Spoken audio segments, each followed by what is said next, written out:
नमस्कार दोस्तों, welcome to teaching tolls. इस वीडियो में हम लोग बात करने वाले हैं सोशलाइजेशन। इसके पहले हम लोगों ने 3 लेक्चर कर लिए हैं ग्रोथ एंड डेवलपमेंट का। सबसे पहला हम लोगों का मेन फोकस होता है कि थ्योरी कंप्लीट करना, उसके साथ साथ सवाल लगाना। तो सबसे पहले 10 हम लोग एमसीक्यू करते हैं जो कि इजी रहता है। फिर अगले वीडियो में हम लोग 10 जो है मॉडरेट रखते हैं, उस पे भी थ्योरी रहता है, सवाल रहते हैं। फिर हम लोग 10 जो है हार्ड सवाल रखते हैं, ये थर्ड लेक्चर रहता है। तो यानी कि हर टॉपिक का आपको 3 लेक्चर मिलेगा और हर टॉपिक में 10 से 11 सवाल रहेंगे। तो इस तरह से 30 सवाल कंप्लीट हो रहे हैं एक टॉपिक से। तो वीडियो जो है आप लोग प्लेलिस्ट चेक कर लेना। आप चाहो तो ग्रोथ एंड डेवलपमेंट का देख सकते हो, ठीक है। लेवल बढ़ता जाएगा और आज जो है आपको 10 इजी सवाल होंगे, कल आपको इसमें मॉडरेट सवाल दिखेंगे, फिर उसके बाद जो है हार्ड सवाल दिखेंगे। तो चलिए स्टार्ट करते हैं। सबसे पहले सामाजिकरण क्या है, ठीक है दोस्तों। तो जिस प्रक्रिया में बच्चा जो समाज के नियम, मूल्य एवं व्यवहार सीखते हैं उसे सामाजिकरण कहा जाता है। तो ये तो आप नोट्स कर लो। एग्जाम्पल के तौर पे जैसे कि हेलो बोलना सीखते हैं, रिस्पेक्ट करना सीखते हैं, रूल्स फॉलो करना सीखते हैं, ये सब जो है हमें सोसाइटी से सीखने को मिलता है। तो ये हो गया समाजीकरण क्या है। अब समाजीकरण को लेकर यानी कि जो अल्बर्ट भंडूरा थे, उन्होंने सोशल लर्निंग थ्योरी दिया। उन्होंने कहा कि बच्चे सीखते हैं देखकर एंड नकल करके। तो ये भी सवाल आपसे बन सकता है कि अल्बर्ट भंडूरा का थ्योरी किससे रिलेटेड है, तो सोशल लर्निंग थ्योरी से। और उन्होंने क्या एग्जाम्पल दिया था, तो उन्होंने कहा था कि बच्चे जो है देखकर एंड इमिटेशन यानी कि नकल करके बच्चे जो है सीखते हैं। एग्जाम्पल के तौर पर बच्चा जो है टीचर को देखकर बिहेव करना जैसे सीख लेता है, जैसे पहले तो घर में मम्मी पापा सीखता है। तो इसका जो की पॉइंट्स हो जाएगा ये लर्निंग बाय वाचिंग। अगला जो है ले वाइगोत्स्की जो दिए थे, सोशल इंटरेक्शन से डेवलपमेंट होता है, वाइगोत्स्की दी। और पियाजे जो दिए थे, ठीक है, पियाजे जी भी दिए थे कि बच्चे जो है समाजकरण से सीखते हैं, उन्होंने भी कहा था, ठीक है। बट उनका जन्मजात ज़्यादा था। सोशल इंटरेक्शन से डेवलपमेंट होता है और उनका कंसेप्ट था जेडपीडी। तो ये भी सवाल आपसे पूछ सकता है कि जेडपीडी थ्योरी किन्होंने दिया था, लेवाइगोस्की ने। और ये जेडपीडी क्या होता है, जोन ऑफ प्रॉक्सिमल डेवलपमेंट, ठीक है। और ये हम लोग ने डेवलपमेंट में थ्योरी में बहुत अच्छे से पढ़ रखा है। अब इसका जो की पॉइंट्स है, टीचर प्लस पीयर। पीयर मतलब समझते हो, सहयोग। टीचर का सहयोग ही बच्चे को ग्रोथ दिलाता है। जैसे कि वहाँ पे किसी का भी पीयर यानी कि सहायता लिया जा सकता है, गार्जियन का भी, ठीक है। जैसे कि आपके घर में जो भी बड़े हैं उनसे भी। अगला जो थ्योरी है सिगमंड फ्रेंड, उन्होंने सोशलाइजेशन समाजीकरण पे क्या कहा। उन्होंने कहा कि पर्सनैलिटी जो है डेवलपमेंट होती है इससे, सोशल से, सामाजिक से। उससे आईडी आपका आइडेंटिफिकेशन बनता है, ईगो बनता है, सुपर ईगो होता है, ठीक है। इसी ये सब जो है कहाँ से सीखते हो, सोशल रूल से सीखने को मिलता है, ठीक है। अब हम लोग चलते हैं, ये तो हो गया थोड़ा थोड़ा हल्का हल्का बेसिक सीख लिए। अब हम लोग जो है सवाल। तो सबसे पहले आपके स्क्रीन पर ये जो सवाल है कि सोशलाइजेशन क्या है और सामाजिकरण एक प्रक्रिया है। तो कैसी प्रक्रिया है, आइए सबसे जानते हैं। सामाजिकरण मूल्य, विश्वासों तथा अपेक्षाओं का अर्जित करने की एक प्रक्रिया है। ओके। सांस्कृतिक संचरण और व्यक्तिगत व्यक्ति का जो है सामाजिकरण से विकास होता है, यानी कि कल्चरल ट्रांसमिशन। इसको इंग्लिश में लिख दो भाई, कल्चरल, ठीक है, ट्रांसमिशन। जैसे कि आपके पापा मम्मी धार्मिक हैं, ठीक है, तो आप भी जो है उनको देख के फॉलो कर सकते हो। अगला जो हो जाएगा, मानव शिशु द्वारा समाज के सक्रिय सदस्य के रूप में आवश्यक कौशल का अर्जन। अब जैसे कि समाज में चला रहे हैं, समाज कैसे चलता है, बड़ों लोगों से सीखते हैं। फिर उनका जब आप डेवलपमेंट करते हो, आप आगे बढ़ते हो, तो समाज को आपको चलाना होता है। तो ये सब एक सक्रिय सदस्य के रूप में जो है कौशल को अर्जित करते हैं। अगला जो है, समाज के मानदंडों के साथ जो है अनुकूलन होते हैं, ठीक है। अब यहाँ पे मैंने ये जो पहला जो थ्योरी लगाया था बिल्कुल वैसे ही है, ठीक है, सेम वही है। यहाँ पे आपको बाइलिंगुअल में मिलेगा कि पर्सनालिटी डेवलपमेंट, व्यक्तित्व विकास, कल्चरल ट्रांसमिशन अभी हमने बताया, एडॉप्टेशन यानी कि अनुकूलन बनते हैं, समाज के मानदंडों के अनुसार चलते हैं, ठीक है, समाज की कुरीतियों को देखते हैं, समाज की जो व्यवहार लोग करते हैं उनको सीखते हैं, ठीक है। तो यहाँ पे नोट कर लो कि समाजीकरण में जो है आनुवांशिक संरचना यानी कि जेनेटिक ट्रांसमिशन शामिल नहीं होता है। ये पॉइंट जो है आप नोट्स कर लो, socialization is a process of, तो अभी आपने क्या क्या पढ़ा, सामाजिकरण एक प्रक्रिया है मूल्यों, विश्वासों तथा अपेक्षाओं को अर्जित करना, ये तो सही हो जाएगा ना भाई। घुलने मिलने तथा समायोजन, एक समाज की संस्कृति का आलोचना क्यों करोगे, बिल्कुल गलत है।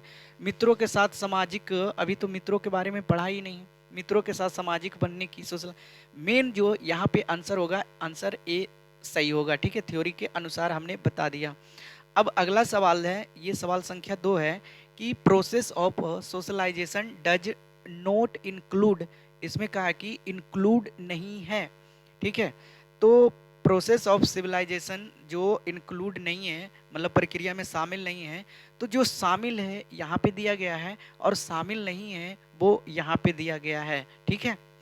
तो बात करते हैं कि शामिल कौन कौन है, तो संस्कृति की रीतियों और मानदंडों को सीखना, ठीक है।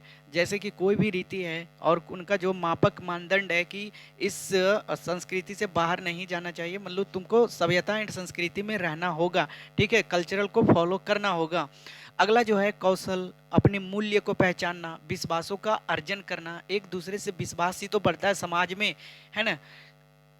अगला जो है वातावरण से सामाजिक विकास, यानी कि वो कैसा माहौल है, आपका समाज जो विकास कर रहा है कि नहीं। अगर गलत समाज में हो तो गलत ही आपका विकास होगा, अच्छे समाज में हो तो अच्छा विकास होगा, तो ये भी इन्वायरमेंट पे डिपेंड करता है। और हम लोगों ने ग्रोथ एंड डेवलपमेंट में पढ़े थे कि जो ग्रोथ एंड डेवलपमेंट होते हैं, तो डेवलपमेंट एक हेरिडिटी से होते हैं और एक होते हैं इन्वायरमेंट से, और ये इन्वायरमेंट जो होते हैं ये नर्चर होते हैं, और ये हेरिडिटी जो होते हैं ये नेचर होते हैं, ये भी पढ़ा था। और ये नर्चर किस प्रकार के होते हैं, आपका समावेश कैसा है, यानी कि आपका पोषण कैसा है, आपका पालन पोषण किस परिवेश में हुआ है, ये इन्वायरमेंट डिपेंड करता है। तो यहाँ पे तो ये शामिल है समाजीकरण में भी। अब शामिल क्या नहीं है वो देख लेते हैं, जैसे कि आपका आनुवांशिक संरचना, जैसे कि जो अभी हमने बताया जेनेटिक ट्रांसमिशन नहीं होता है, भौतिक आधारभूत संरचना, शारीरिक विकास या केवल परिपक्वता, सिर्फ आपका शारीरिक विकास ही इसमें समाज में विकसित नहीं होता है, वो तो हेरिडिटी एक रूप से हो जाता है, ठीक है। तो यहाँ पे आंसर के थ्रू जो चलेंगे, ठीक है, इसमें जो ऑप्शन के थ्रू चलेंगे, तो एक संस्कृति की रीतियों और मानदंडों को सीखना, ये तो समाज में शामिल है, ये है, इसमें पूछा है नहीं है। कौशल का अर्जन करना, ये भी था, ये भी था। अनुवांशिक संरचना या मूल्यों और विश्वासों का अर्जन, ये था, लेकिन अनुवांशिक संचरण नहीं था, यानी कि जेनेटिक ट्रांसमिशन हमने नहीं पढ़ा है, तो ये इंक्लूड नहीं होगा। ऑप्शन कौन सा हो जाएगा, ऑप्शन डी। समझ में आ गया दोस्तों। अगला जो है सवाल, ये थर्ड सवाल है, which of the following are secondary agent of socialization, यानी कि निम्नलिखित में से कौन से समाजीकरण के गौण वाहक हो सकते हैं। तो देख लो, ये गौण वाहक, यानी कि सबसे पहले बात करते हैं ये प्राथमिक वाहक क्या होते हैं। वाहक मतलब जैसे कि आपको जो सपोर्ट करते हैं समाजीकरण में, सबसे पहले आपको समाज में चलना सिखाते हैं, आगे बढ़ना सिखाते हैं, सबसे पहले आपका परिवार आता है। उसके बाद गौण, जिसे हम द्वितीयक वाहक भी कहते हैं, ये आपके स्कूल हो सकता है या फिर आस पड़ोस भी हो सकते हैं, ठीक है। अगला जो है इसमें एक्टिव होता है और एक पैसिव होता है, ये याद रखना, क्योंकि अगला सवाल इस पे ही रहेगा।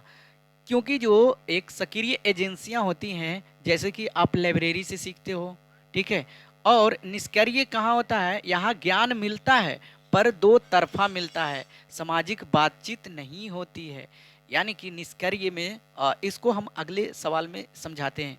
पहले सवाल क्या था कि जो गौण, यानी कि गौण वाहक हो सकते हैं वो आपके हो जाएंगे। यहाँ पे आपने क्या देखा, विद्यालय और आस पड़ोस, तो यहाँ पे विद्यालय और निकटतम परिवार के सदस्य मार सकते हो नहीं, यहाँ पे नेबरहुड करना, ठीक है, यहाँ पे ये गलत हो सकता है ऑप्शन के अनुसार। अब इसी पे एक सवाल और था कि निम्न में से कौन सा समाजीकरण की निष्क्रिय एजेंसी है। अभी हमने बताया कि सक्रिय एजेंसी कौन सा है, निष्क्रिय एजेंसी कौन सा है। तो निष्क्रिय एजेंसी में पहले तो एक्टिव में कौन कौन आएगा, फैमिली आपका आ जाएगा, पब्लिक लाइब्रेरी आ जाएगा। अब देख लो, स्वास्थ्य क्लब तो होगा ही, जहाँ पे आप जिम वगैरह करते हो या फिर दौड़ते हो या फिर मॉर्निंग वॉक करते हो, ठीक है, पार्क वगैरह, तो ये हेल्थ क्लब ये तो होगा समाजीकरण का। बट यहाँ पे इको क्लब क्या होता है भाई, इको क्लब यहाँ पे नहीं होना चाहिए। अच्छा, ये सवाल जो है, एक सेकंड रुकना। यहाँ पे सवाल पूछा गया है निष्क्रिय एजेंसी नहीं है, ठीक है। तो ये सब तो एक्टिव था भाई।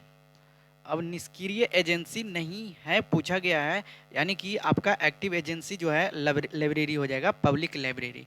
ओके। और मैंने सवाल जो है बिल्कुल गलत पढ़ लिया था, इसके लिए क्षमा मांगता हूँ। चलिए, अब जो है अगला सवाल है कि ये चौथा सवाल हो जाएगा, नहीं पांचवा सवाल, ठीक है। Which of the following is true of school and socialization. विद्यालय और समाजीकरण के बारे में निम्नलिखित में से क्या सत्य है। इसको ये इधर कर देता हूँ। तो यहाँ पे स्कूल यानी कि स्कूल ऑफ एजुकेशन में सबसे पहले यहाँ पे ये जो नोट्स है देख लो। सबसे पहले स्कूल में जो सबसे पहला बच्चों का जो है प्रमुख स्थान होता है, फिर स्कूल की गतिविधियाँ आती है, और उसके बाद जो है स्कूल का दिनचर्या, और उसमें ही शामिल होते हैं शिक्षक।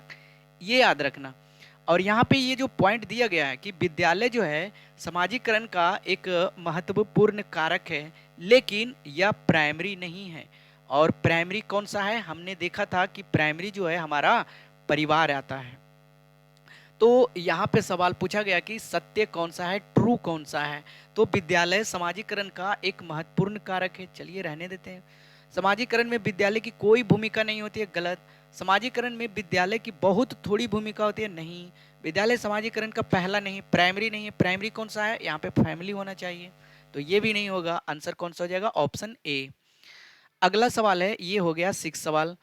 Group project activity is a powerful means, यानी कि समूह परियोजना गतिविधि। समूह परियोजना गतिविधि डैश का एक सशक्त साधन है। अब समूह परियोजना इस तरह से हम लोग समूह गतिविधियों को समझते हैं कि यह एक अधिगम का एक प्रकार का इंजन है, समझो, ठीक है। प्रोजेक्ट मेथड, जैसे कि फ्यूल ईंधन की जरूरत पड़ती है रेल वगैरह गाड़ी चलाने में, तो ये सामाजिक अधिगम का एक इंजन है। अब इसमें क्या होता है कि आप एक भूमिका निर्वाह करना है, कैसे सीखते हो। सामाजिक भागीदारी को सुगम बनाना, वो भी सीखते हो। सहयोगात्मक अधिगम को प्रोत्साहन करना, जैसे कि आपको कोई सहयोग किया तो आप भी उसको सहयोग करते हो समाज में, ठीक है। आपको कोई जो है जैसे कि कार्य वगैरह होते हैं, शादी वगैरह, तो आपका सहयोग ही आपको सहयोग दिलाता है। तो ये सहयोगात्मक अधिगम को प्रोत्साहित करता है।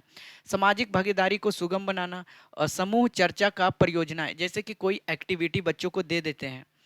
अब बच्चे पे आते हैं कि बच्चों को एक्टिविटी दे देते हो तो वो जो है एक बड़ी प्रॉब्लम को जो है सोल्व कर देती है, ठीक है। उसको चर्चा करके, उसको छोटे छोटे भागों में प्रॉब्लम को सोल्व करके, तो इस तरह से चर्चा अपने करके और परियोजना को, प्रोजेक्ट को बनाना सिखाया। तो ये गतिविधियां केवल सीखने को सुगम नहीं बनाती है, बल्कि ये गतिविधियां जो है आपको सोशलाइजेशन यानी कि समाजीकरण में भी बहुत बहुत सहायता करती है। तो यहाँ पे सवाल क्या था कि समूह परियोजना गतिविधि डैश का एक सशक्त साधन है, तो सुगम बनाने के लिए, ठीक है। ये हल्का करने के लिए गलत है, तनाव दूर करने के लिए, एकता की प्रचार प्रसार करने के लिए नहीं। आंसर कौन सा हो जाएगा, ऑप्शन ए। अगला सवाल है, ये सातवां सवाल हो गया। Play has a significant role in development of a young children for the following regions.